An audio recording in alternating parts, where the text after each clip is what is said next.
दूसरी बात, ये कौन सी सेना आप कह रहे हो? एक तो मैं इस सेना को जानता नहीं हूँ। मैं तो ये कहता हूँ किसी की माँ ने दूध पिला रखा हो, चंद्रशेखर आजाद जी हमारे भाई हैं, कोई रोक के दिखाए उनको।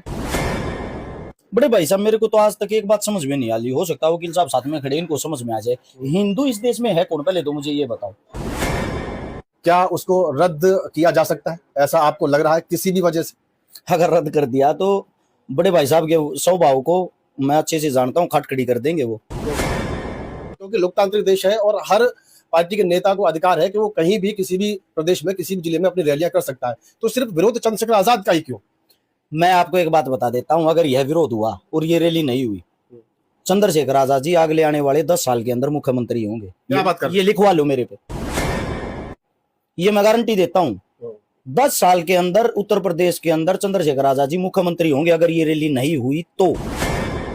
बीएम न्यूज देख रहे हैं आप और मैं हूं आपके साथ हरिकृष्ण भारती। इस वक्त मेरे साथ हर्ष छिकारा है, जो कि किसी परिचय के मोहताज नहीं है। तमाम लोग उनको जो है एक समाज सेवी के रूप में देखते हैं और एक बड़ी पहचान रखते हैं। आज फरीदाबाद कोर्ट में पहुंचे हैं, तो बात करेंगे उनसे कि फरीदाबाद कोर्ट में जो है किस वजह से आना हुआ, और उसके बाद कुछ सवाल भी उनसे जो है हम आज लेने वाले। जी हर्ष जी, बहुत बहुत स्वागत है आपका बीएम न्यूज पर। बहुत बहुत धन्यवाद पत्रकार साहब आपका और आपके दर्शकों का। जी, जानना चाहते हैं कि आज कोर्ट परिसर में जो है किस वजह से आपका आना हुआ फरीदाबाद? ये मेरे बड़े भाई साहब हैं अनिल कुमार ढुल जी, जो अभी हाल में चुनाव लड़ रहे हैं और इनका बेल्ट नंबर 65 है, तो चुनाव की अपील करने के लिए यहाँ बार में पहुंचे हैं। बड़े भाई साहब हमारे एडवोकेट धरू कुमार साहब, जो एक क्रांतिकारी भाई साहब हैं, भाई साहब के पास स्पेशल आए हैं। चलिए, बहुत अच्छा लगा और हमें भी आपसे जो है बात करने का अवसर मिल रहा है। हर्ष जी, मैं जानना चाहूँगा, और आप भी लगातार एक्टिव रहते हैं, आपने देखा होगा कि चुने हुए सांसद है नगीना से चंद्रशेखर आजाद, जो कि आपको भी उनके मंचों पर देखा गया है चुनाव के समय। आपकी जानकारी में होगा कि बाराबंकी में एक उनकी रैली प्रस्तावित है, 15 मार्च को होनी है, और करनी सेना के द्वारा उनको धमकी दी गई है कि अगर बाराबंकी की धरती पर चंद्रशेखर आता है तो आएगा अपने पैरों पर, लेकिन वापस नहीं जाएगा। तो आप उनके इस बयान को कैसे देखते हैं? हो सकता है आप इस बयान को गलत ले रहे हो। करनी सेना ये कहना चाहती हो आएगा अपने पैरों पर और गाड़ी गिफ्ट करते हो जाएगा गाड़ी में, अपने पैरों पर वापस नहीं जाएगा। ऐसा है, चंद्रशेखर आजाद जी वो आग है जो ऐसे किसी के रोकने से रुकने वाली नहीं है। दूसरी बात, ये कौन सी सेना आप कह रहे हो? एक तो मैं इस सेना को जानता नहीं हूँ। दूसरी बात, समाज तोड़क आदमी कोई भी हो, उनका ये कार्य होता, अच्छे कार्य जो करता उनको टारगेट करके मशहूर करना। आप उनको गलत ना लो, उनको चंद्रशेखर आजाद जी की बी टीम समझो, यानी कि चंद्रशेखर आजाद जी के प्रचारक। इससे ज्यादा वो कुछ नहीं कर सकते, वो सिर्फ रैली को सफल बना सकते, वो ही कार्य वो कर रहे हैं। मैं तो ये कहता हूँ किसी की माँ ने दूध पिला रखा हो, चंद्रशेखर आजाद जी हमारे भाई हैं, कोई रोक के दिखाए उनको।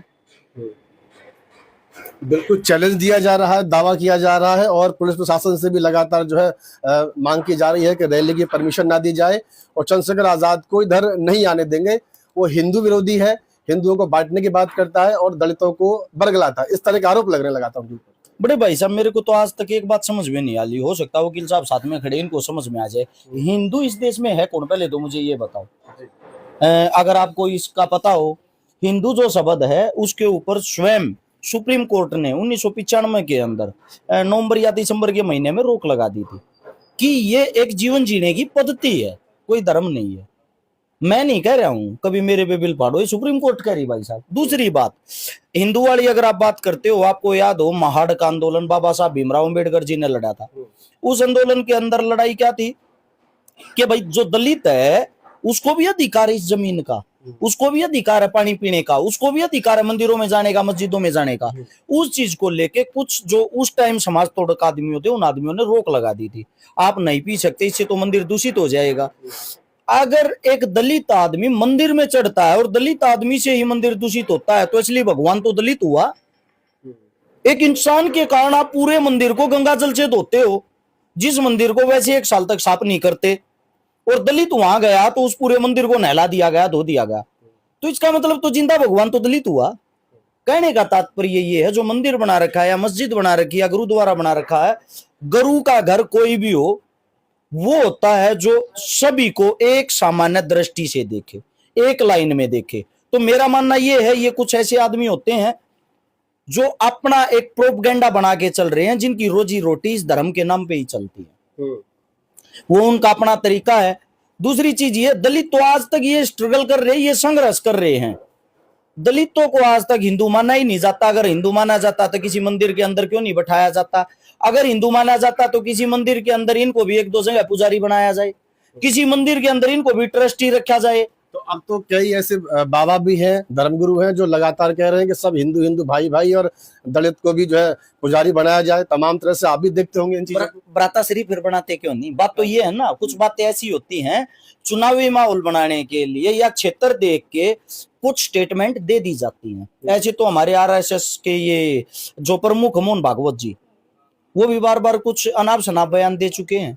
अनाप शनाप बयान, जैसे कि वो बोल रहे हैं कि परशुराम तो एक लकड़ आ रहे थे। फिर वो बोलते हैं मुस्लिम इस देश का ओरिजिनल वो है, मुस्लिमों को बाहर कैसे निकाल देंगे। वहां से निकल के अगला जो प्रोग्राम होता है उसी में बोल देते हैं परशुराम जी तो ब्राह्मण थे, और अगले प्रोग्राम में ही बोल देते हैं कि मुस्लिम जो हैं वो हैं ही कट्टर विचारधारा के, इस देश के हैं ही नहीं। यानी कि एक आदमी दो चेहरे। कहने का तात्पर्य ये है, जहां वोट बैंक ज्यादा होता है ये भाषण स्पीच तैयार कर लेते हैं, जो स्पीच इनको जहां बेनिफिट देती है वो स्पीच वहीं फिट कर देते हैं। आदमी एक ही है, विचारधारा अलग अलग कैसे हो गई। यानी कि इस देश के अंदर आज के टाइम भी अगर कोई जातिवाद की, धर्मवाद की या आदमी को तोड़ने की बातें करता है तो वो अपने लोभ और लालच के लिए करता है, वो संविधान को मानने वाला नहीं है। चलिए वापस हम उसी सवाल पर आते हैं। क्या लगता है आपको कि क्या बाराबंकी की रैली चंद्रशेखर आजाद जो वहां पर करने वाले हैं, जो कि पहले से प्रस्तावित है, क्या उसको रद्द किया जा सकता है? ऐसा आपको लग रहा है किसी भी वजह से? अगर रद्द कर दिया तो बड़े भाई साहब के स्वभाव को मैं अच्छे से जानता हूँ, खटखड़ी कर देंगे वो। अगर रद्द कर दिया ना, इससे दुगनी शक्ति होगी उनकी, उनको कोई नहीं रोकेगा हिंदुस्तान के अंदर, ना ही उनको कोई रोकने वाला है। मैंने कोई भीम आर्मी की पार्टी ज्वाइन नहीं कर रखी, ना ही मैं सदस्य हूँ। लेकिन चंद्रशेखर आजाद जी का, हनुमान जी बेनीवाल का, मतलब जितने जो भी लड़ाके हैं जिस क्षेत्र में, उन सब का दिल से सम्मान और दिल से इज्जत करता हूँ। वो इसलिए करता हूँ, ये संविधान को लेके चलने वाले हैं, क्रांतिकारी हैं, जमीन से उठ के आए हैं, जिनका बैकग्राउंड कोई राजनीतिक घराने से नहीं था, और एक जमीन से उठ के संपूर्ण हिंदुस्तान के अंदर स्वयं की एक आर्मी खड़ी कर देता है, एक टीम खड़ी कर देता है।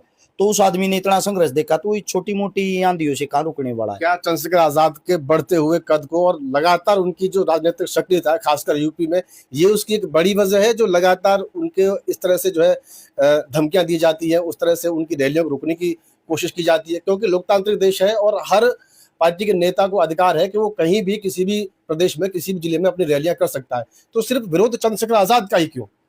मैं आपको एक बात बता देता हूं, अगर यह विरोध हुआ और ये रैली नहीं हुई, चंद्रशेखर आजाद जी अगले आने वाले 10 साल के अंदर मुख्यमंत्री होंगे। क्या बात कर रहे ये लिखवा लो मेरे पे, ये मैं गारंटी देता हूं। 10 साल के अंदर उत्तर प्रदेश के अंदर चंद्रशेखर आजाद जी मुख्यमंत्री होंगे, अगर ये रैली नहीं हुई तो। अगर रैली होती है तो 15 साल में होंगे, मेरा खुद का आइडिया है ये। यानी कि मेरा मानना ये है, जो रास्ते रोकने वाले हैं वो उन रास्तों को और ज्यादा स्ट्रोंग कर देते हैं, मजबूत कर देते हैं। चलिए एक आखिरी सवाल आपसे और। अभी हाल ही में एक विवाद हुआ था जब आपने अपने घर का उद्घाटन किया, उस समय कुछ तस्वीरें आपके द्वारा साझा की गई थी, हमने भी उनको वॉच किया, तो वहां हमने चंद्रशेखर आजाद की एक तस्वीर देखी थी। तो क्या वो एडिट है या वास्तविक में आपके इतने बड़े घर में चंद्रशेखर आजाद की वो तस्वीर लगी है, और क्यों लगी है? चंद्रशेखर आजाद जी संघर्षशील साथी हैं, क्रांतिकारी हैं, और जमीन से उठ के आए हैं। नेता से पहले वो एक उस परिवार के बेटे हैं जिसने संघर्ष देखा है, दुख देखा है, तकलीफ देखी है, जिसको पढ़ने में भी, शिक्षा लेने में भी दिक्कत होती थी, जिसकी जेब में फीस के लिए पैसे नहीं थे। अगर वो उस संघर्ष से उठकर आज एक सांसद बनता है, वो भी अपनी स्वयं की पार्टी बना के, स्वयं के पैरों पे खड़ा होके, और संपूर्ण हिंदुस्तान के अंदर अपनी एक पार्टी खड़ी करता है, भीम आर्मी, एकलौता इंसान इतने बड़े संगठन को संभालता है, उससे हम क्या नहीं सीख सकते? बहुत कुछ सीख सकते हैं। एक सीखने के लिए उसकी मेहनत को सलाम करते हुए हमने वो फोटो इसलिए लगाई है ताकि हम भी उनसे सीख के, उनकी विचारधारा के साथ मिलके चल के आगे ऐसे ही संघर्ष करें, ऐसे ही मेहनत करें। चलिए मेरा बस सवाल यही था कि वो क्या वो तस्वीर वास्तविक थी या नहीं थी। बाकी एक सवाल आपसे अंत में और ले लेता हूँ।